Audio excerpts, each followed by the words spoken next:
This is Keys to My Mind, episode 9, and it's called Fatherhood. Um, I think that the hardest adjustment for me in my life was becoming a father. Uh, it happened quickly. Um, my freshman year out of high school, I end up, you know, I become a father when I was 20 years old after my freshman year. And, you know, when I sit back and look at it, it's easy for people to judge you. It's easy for people to have opinions about, what you have done and what you haven't done. But the thing about it is that nobody knows like what is really going on with you but you. People can sit here and think certain things about you, but they don't know your side of the story. They don't know like why these certain things happen or whatever, you know, as far as this fatherhood thing goes. I have 6 kids, okay? I had 7 kids. And it took me years to even tell people the fact that I had, another kid that, he had passed away or whatever. Uh, my oldest son is 25. He's 6'3", 275, 280. And, when I look at my kids, I can sit here and I can see like the characteristics. Every one of my kids, I can see something in me, in them. You know what I mean? Now, as far as my oldest son, Taven, he's 25. He's really like, I'm not going to say the guy that I wanted to be, but his mentality on life is like what I wanted. Like, you know, he doesn't get too rattled. He's a cool customer. He's a father now, so I do have one grandson, and he's a good kid. You know what I'm saying? And he tries to do right by people. So I really admire him for that. Okay. Uh, my daughter Amari is 22. Um, she has her bachelor's degree from Mississippi State, and now she's attending Ole Miss to get her master's. So she is more of my intellectual side. She's really smart and she's very focused, and she doesn't let distractions, impede her. So she took more of my intellectual side of me, the nerd part, if you want to say it. Now, my other son, my third child, is Braylon. Uh, Braylon is a good kid. The only difference is Braylon ain't taking no shit. So he took more of the hood side of me. Like when you dealing with Braylon, like if you come with some any kind of fuck shit, like he ain't with that. He the type that you're not even gonna talk about him, not even as a joke. So he's 18. So I'm hoping that that he could learn a little bit, more patience. That he wouldn't get so rattled up. Uh, my fourth child, Kadarius, is 15. Now he's probably the one that's the most like me. It's more the fact that, he likes the things that I used to like. He likes video games. He likes playing basketball. He likes to go outside and this and that. And I like that about him, the fact that he likes, a lot of the shit that I did.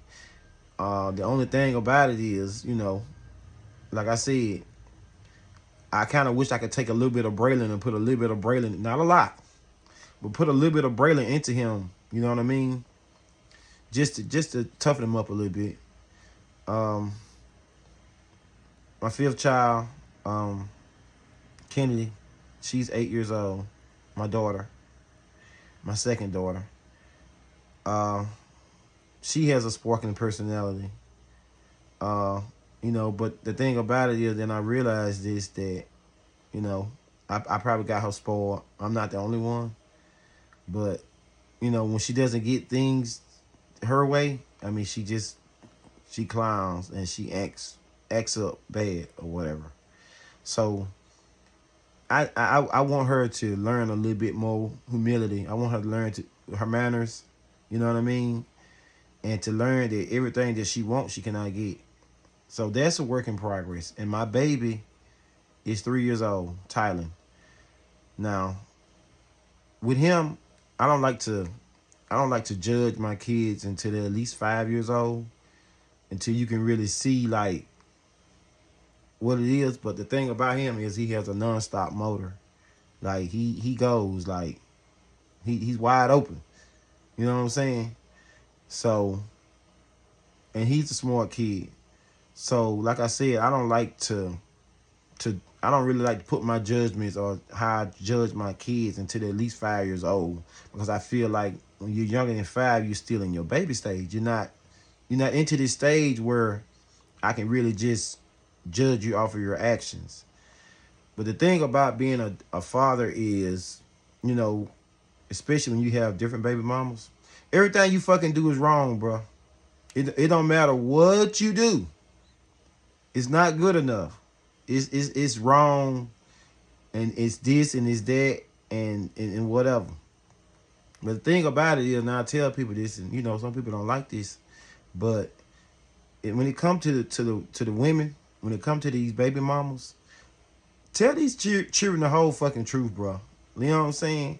Y'all sit here and tell these kids certain things about, the daddy, but you don't tell them the other part of the shit that you did, or the shit that you're leaving out about why this can't happen or why they can't happen. And then you have these kids sitting here, like resenting the daddy or feeling some kind of way toward me, or like whatever. And I'm over here looking at them like what the fuck? You know what I'm saying? Like, okay, yes, I admit, when I was younger, I did not spend enough time with my kids because I was still young and I still wanted to run the streets, and I still wanted to go to the clubs, and I wanted to hang out with my friends, and I wanted to this and I wanted to that. You know what I mean? But as I got older, I tried to rectify these situations. You know what I'm saying? I tried to spend more time with my kids. I tried to talk to them and tell them and this and that. But see, what I realized is that, they don't know. It's so many things that they don't know, that they hadn't been told, that they feel a certain kind of way. Like, okay, I'll give you an example. My oldest son, like, he didn't even know I was gonna he didn't even know that I was on child support, bro. You know what I'm saying? I've been on child support since you was like fucking 3 years old. Okay? So, people are not telling him, like, he don't think that I've done this and that. So one day we had a conversation. He feeling these resentment and he feeling this. And I come to him and say, I'm the kind of person, like, if it's really a problem, see, I confront the problem. Like, I don't sit here and let shit just, see, like I tell y'all, like, motherfucker think what they want to think until you come to these persons and you talk to them and you see what the hell they coming from, or you see they side of the story that you didn't fucking know. You know what I'm saying? So I talked to my son. I'm like, you don't really think that I've done nothing for you your whole life? He was like, no. I said, do you remember that green card with the flower on it? He was like, yeah. I said, do you remember the yellow card that, your mom used to get? He was like, yeah. I said, do you know where that come from? He like, no. I'm like, bro, that green card is the child support that I've been paying on you for like 20 fucking years, bro. And that yellow card was the food stamp card. They changed the food stamp card. I said, that yellow card that y'all used to get food off of, that comes from me, bro. That comes from my income. That comes from me working. You know what I'm saying? So the whole time, this dude did not even know, like, that at least I have been doing these parts on try to help you. You know what I'm saying? And that's why I try to tell these people, like, I tell these, especially particularly you women, that the dad is not around. I understand. You know, dads make mistakes. And dads can't give you, y'all take care of these kids. And I appreciate that. I appreciate you looking out for my kids. I appreciate you raising my kids when I'm not there or whatever. But I also feel like you need to tell these kids, like, okay, nigga, like, because I know plenty of motherfuckers that don't